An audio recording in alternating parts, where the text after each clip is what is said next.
As we wait the Fed minutes due out in less than an hour, my next guests are concerned about supply chain problems slowing the economy. They have different views of how the Fed might react to that, however. Joining me now are Mark Smith, Senior Vice President and Portfolio Manager at Wells Fargo Advisors, and Gregory Dacko is Chief U.S. Economist at Oxford Economics. Welcome to you both. Greg, let's start with you. You say overall this isn't stagflation, but it is messy. What do you mean by that?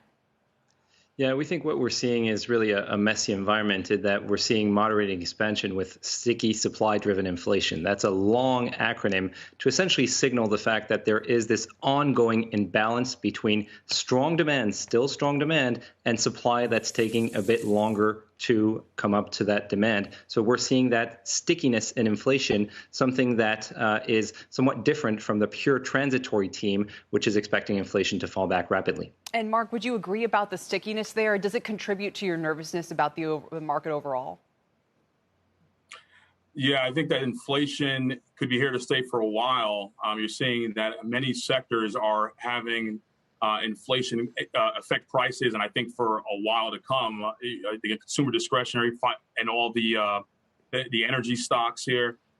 Many top analysts are saying, a $90 to $100 barrel oil could be down the pike in the next year or so. And it makes a lot of sense because there's not enough supply out there. So, last time I checked, if you looked at a lot of economics, if there's not enough supply, prices will go up as a result of that. And so we're seeing that, and I think that it's going to really affect the consumer for the next year or two to come. Let's turn to the Fed. Mark, you think that they might punt on the taper, is that right?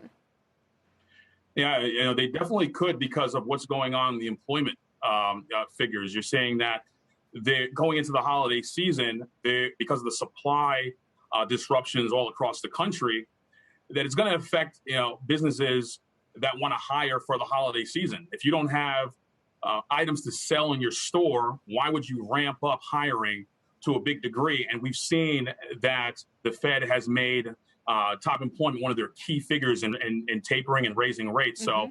So this fourth quarter is going to kind of really tell a lot about what's going to go on in Washington. Shepard Smith here. Thanks for watching CNBC on YouTube.